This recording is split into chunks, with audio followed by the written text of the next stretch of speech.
China has lent billions to governments around the world. A lot of these loans were given in secret. We're calling them China's hidden loans. And they're burning a hole in the pockets of the borrowers. If China's economy collapses, these countries will all suffer. And that's just part of the problem. Hidden debt hurts all of these countries. Let me give you the example of Indonesia here.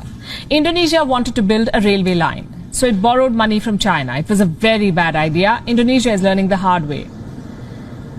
It took $4.5 billion from China for this railway line. The project was launched in 2015. 6 years later, the cost of the project has shot up to well over $8 billion, from $4.5 to $8 billion, almost double of what was initially agreed. Now, what do? You cannot abandon the project midway. So Indonesia is dipping into its own state budget to pay for this railway line. And this could be just the beginning of its troubles. Most of the money Indonesia has borrowed from China is off the books. It is hidden debt. It is not reflected in official books. Officially, Indonesia owes China close to $5 billion. Unofficially, Indonesia reportedly owes China close to $23 billion. That's $18 billion of hidden debt. 78% of Indonesia's debt to China is hidden. Who took these loans? Indonesian government entities. And these are very risky borrowings. The loans were given without sovereign guarantees, meaning if the borrowers go bankrupt, the Indonesian government will face pressure to bail out. They will have to pay that money. It's a trap. Ketika berita dari India ini menyebar, maka sebenarnya ada banyak pelajaran bernegara yang bisa kita ambil hikmahnya dari informasi tersebut. Salah satunya, mengapa masih membangun dengan hutang dan minusnya APBN atau state budget di cover pakai hutangan. Oke, kita jelaskan kalau pejabat keuangan mengatakan dalam pertahanan argumennya tentunya bahwa hutang Amerika kan lebih besar dari hutang Indonesia, atau hutang Jepang itu lebih besar dari hutang Indonesia. Sesungguhnya kalimat itu tidak salah. Sungguh tidak salah. Itu adalah fakta. Yang jadi masalah adalah banyak masyarakat yang tidak paham dunia keuangan. Maka kalau dilihat secara angka, maka hutang Amerika memang ribuan kali dari hutang Indonesia. Ya bener. Tapi sekali lagi nih ya, tapi hutang Amerika itu pakai dolar, pakai mata uangnya sendiri. Hutang pemerintah Jepang juga besar. Tetapi hutang Jepang terbesar, negara Jepang hutangnya adalah ke lembaga keuangan mereka sendiri. Obligasi pemerintah Jepang atau government bond, lembaga asuransi Jepang, dan lain sebagainya. Alias hutang mereka terbesar adalah dalam bentuk yen.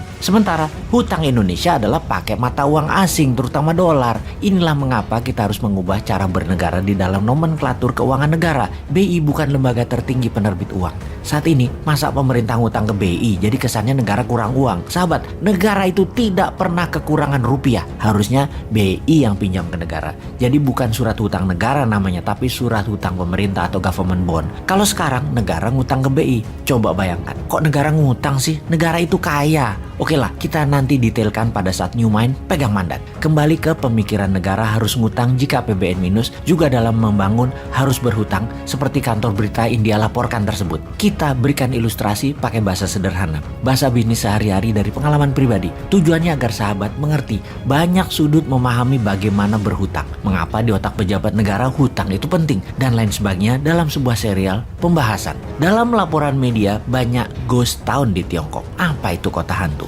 Kota atau gedung ratusan yang dibangun namun tidak ada isinya. Tiongkok memang membangun apapun melebihi apa yang dibutuhkan, atau dalam bahasa umumnya over investment. Namun hal ini memang disengaja. Kita jelaskan sederhananya. Mereka membangun rumah, pabrik besar-besaran. Dana ada yang pakai printing money, ada yang pakai pinjaman asing. Kita bicarakan yang pakai dana asing yang setiap bulan harus nyicil. Itu kita detailkan sekarang. Ketika sudah setengahnya menyicil, maka Tiongkok harus mencari negara lain untuk dibuang asetnya ke negara lain tadi, sehingga hutang mereka bukan menjaminkan aset Tiongkok tetapi menjaminkan aset dari negara lain. Oke, masih belum paham? Kita teruskan. Katakan Tiongkok pinjam dolar Amerika dengan jaminan proyek mereka di Tiongkok. Mereka perlu dolar karena dolar mata uang multi currency yang berlaku di 97% negara dunia dan menjadi alat bayar 70% transaksi dunia. Cara mengambil dolar adalah dengan meminjam dolar dan menjaminkan aset negara. Misalnya perumahan yang jumlahan ribuan tower itu. Di sini dolar masuk masuk ke Tiongkok, membuat devisa Tiongkok naik atas dolar.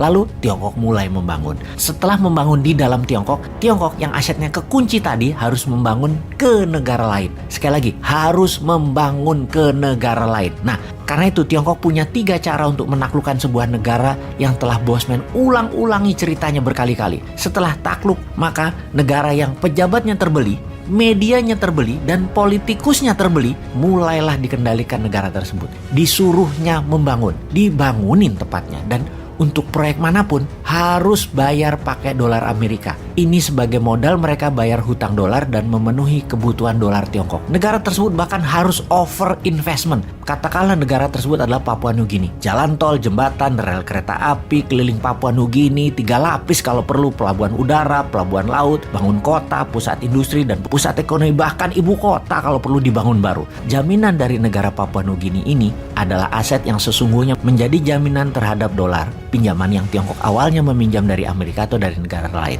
Jadi kalau diringkas, printing money proyek negara yang mengerjakan itu BUMN-nya Tiongkok. Pinjaman dana dari luar negeri juga BUMN Tiongkok yang mengerjakannya. Di mana BUMN Tiongkok tadi juga harus membangun di negara jajahan ekonomi Tiongkok tadi. Di mana dolar masuk dari 2 arah sekarang, dari pinjaman Amerika dan dari cicilan negara jajahan Tiongkok. Aset pinjaman Tiongkok bukan lagi aset milik Tiongkok, tetapi aset dari negara jajahan. Itu namanya ekspor debt. Itulah jagonya Tiongkok yang ngerjain negara yang tidak berdaulat, yang pejabatnya bermental cuan, yang terbeli. Tapi pasti bukan Indonesia untuk hal itu. Indonesia mah pejabatnya pintar semua.